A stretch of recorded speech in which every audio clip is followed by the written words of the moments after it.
So let me just go back to my reading to make sure I covered everything here. The symbol of the snake biting or swallowing the egg is the yang, a sperm, and the yin seed of life coming together, which represents Genesis.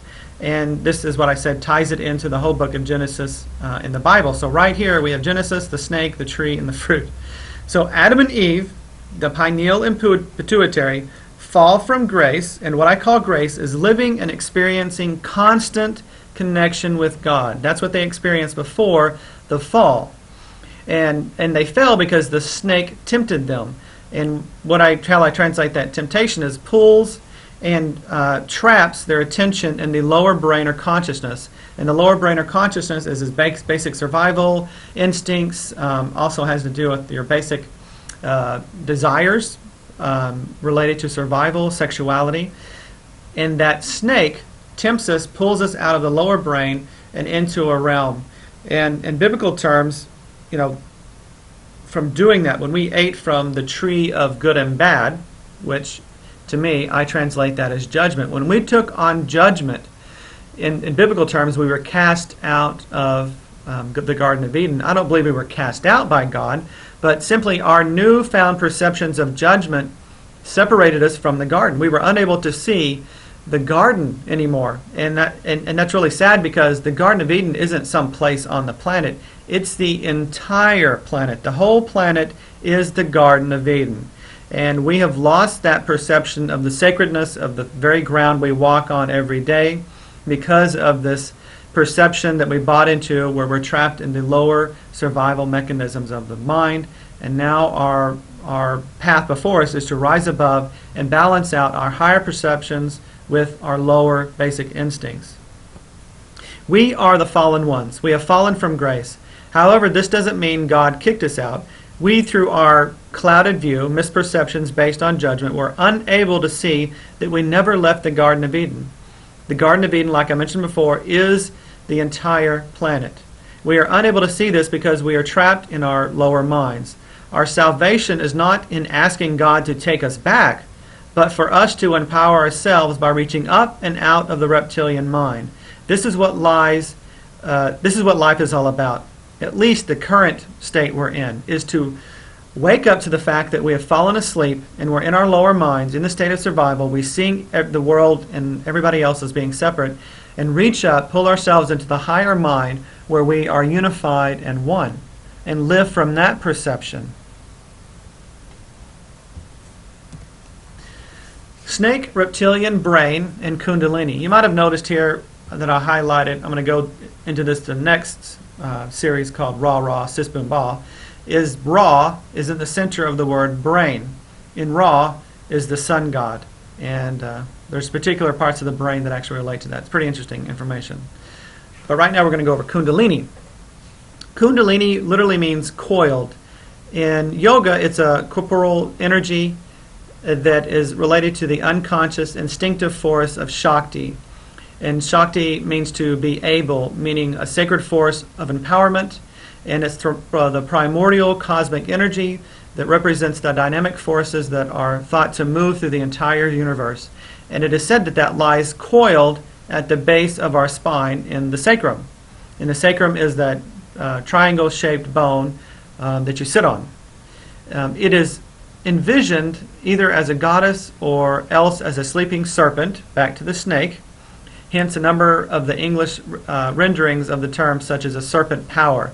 So Kundalini resides in your sacrum, and again it's that bone that's shaped like a triangle, and it's coiled up just like a snake. So I've got pictures here.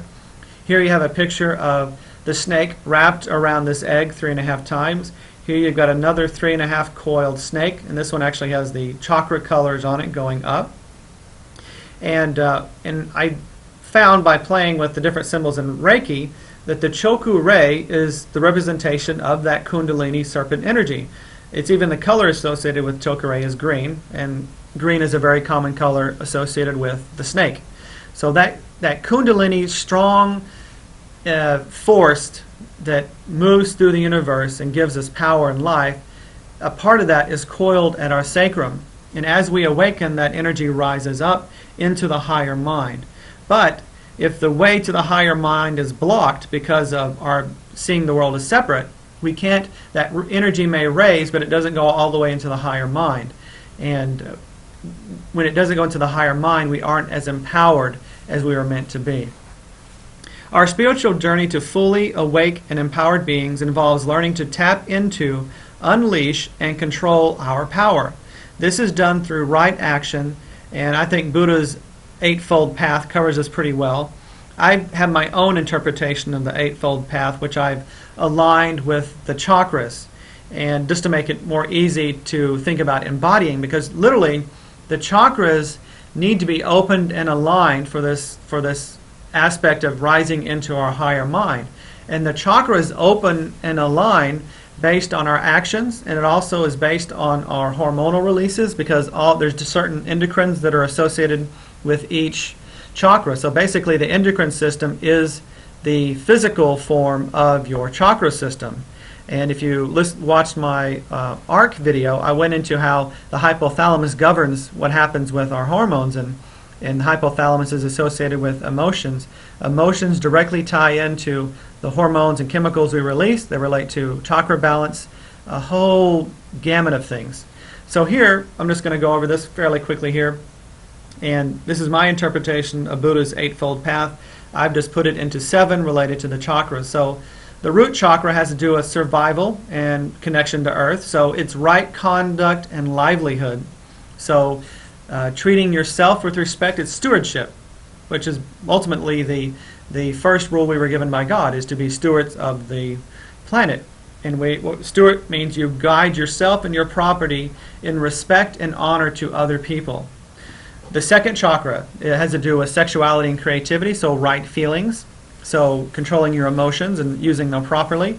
Number 3 is your solar plexus, your power, so right effort, so doing right effort and focusing on the right things. The 4th chakra is your heart, so right desire, keeping your heart aligned with what is right and pure for yourself. The 5th chakra is related to speech and self-expression, so it's right speech, so you speak the right words, you don't speak gossip, you don't talk down about people. When you speak about yourself, you even say positive things. We have to get rid of negative speech. And number 6, the 6th chakra is related to insight, it's imagination, so when you have visuals in your mind, you want them to be uplifting. And you know, we're giving all kinds of images that are contrary to that. You turn on the news and you get a myriad of negative images to feed those hormones that make your brain react to those images. And I'm going to be going into that, probably the series after the Ra Sispin Ba.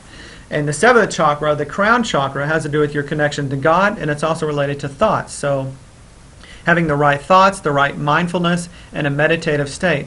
The whole idea of sitting down and meditating and practicing meditation is that ultimately the goal of that is that you become meditative every moment of the day. Every moment of the day you are in a meditative state. That's the goal. So we practice meditation until we are literally awake at every moment. And I've already gone over the chakra system representing the Kundalini energy. It's associated with the color green like a snake. So everything that the chakra ray is associated with actually is what the Kundalini represents too. Higher power, healing. As we tap into this energy, we are able to heal ourselves and have much more power and strength, rejuvenation, longer life. This is where I really get excited and interested here as far as the brain reflecting things. And this page here is the reptilian brain equals Ganesh. And I first had exposure to this in a body talk class with John Valtime, and I was like, holy monkey. This is amazing. Look at this. Here's Ganesh. This is the god that people pray to remove obstacles. Is totally the reptilian brain, right? This is the ventral view of the brain, which means being seen from underneath. And you can see it corresponds to Ganesh completely. The pons, this part right here is Ganesh's face. The medulla, the pons, medulla, and the cerebellum, all these parts of the brain relate to Ganesh. It's just so totally cool to me. The tusks are attributed to the nerves coming out. These are cranial nerves coming out the bottom here. Ganesh is totally the reptilian brain. So when you pray to Ganesh, or someone's praying to Ganesh, they are praying to their reptilian brain. They're praying to this part of themselves that is basically in control of their senses. The pons, I'm going to go over this one more time so I say it, get through and get everything here. The pons is the face of Ganesh. The medulla is the trunk of Ganesh. This is the beginning of the spinal cord. It goes all the way down now, remember. I'm going to go over that in a second. The roots of the trigeminal nerve is really interesting, and I'll cover that in a second. Those are the eyes of Ganesh. And then there's a few other cranial nerves that come out. Those are the trunks. You can see that here, the trunks. The ears here. The ears are the cerebellum. That is no accident. This is totally a representation showing you that the mythology out there is representing something real inside of us. Here's a picture of Ganesh guarding a holy temple. Ganesh guards the gates of the temple to the Holy of Holies, and if you watch my ARK video, part of that, one of those structures inside your head is the Ark of the Covenant, and the chamber of the higher gods, pineal, pituitary. Those are even more in depth. We'll get into in the next series. And he removes blocks in our lives, which are always within us, not in the world. In other words, the blocks that are in our way in life all come from inside. Programming we picked up from childhood, from people, our parents, preachers, teachers, society at large. Those programs block us, and they lock us in our reptilian brain. So by the time we're 10 years old, we've got a whole slew of programming that's got us locked into our reptilian brain. And while we're locked here, we cannot access the higher aspects of ourselves and truly embody our complete spirit. The translation in these parts of the brain restrict consciousness or Kundalini. So we have Ganesh at the beginning of a temple guarding the temple. So here we have Ganesh, which restricts the Kundalini that comes up from going into the higher mind. So if you don't have the right consciousness and you haven't worked to clear yourself on certain levels, you're just not allowed to go into your higher brain. You're stuck in this lower aspect. And then life will keep bringing you instances and circumstances to push you to grow beyond your current limitation, the limitations you took on from others. If you have not done enough work on yourself, your Kundalini stops rising to full potential. I just mentioned that. If you do not possess the proper state of consciousness, you cannot enter the temple. So, and they talk about this about the Ark of the Covenant. Only certain people could go into the Ark of the Covenant and pray, and there's a whole process of purifying yourself.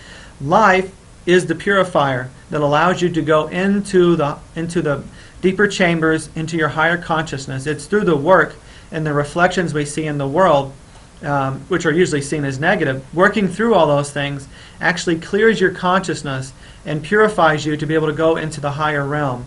And as you work on yourself, it just opens up for you. But that's just totally amazing to me that Ganesh, right there, is your brain. And you see this part of the headdress here? It represents the other part of the brain. Total match. And you can see here on the forehead, there's a triton. And this is important because I'm going to go over this in a few more minutes. The triton on the forehead of Ganesh. The reptilian is the real devil. So I've already gone over the aspect of this being the devil. But another interesting fact here, I was searching out some pictures of the devil to play with and put in here. And I got reminded that the devil has a very specific tail.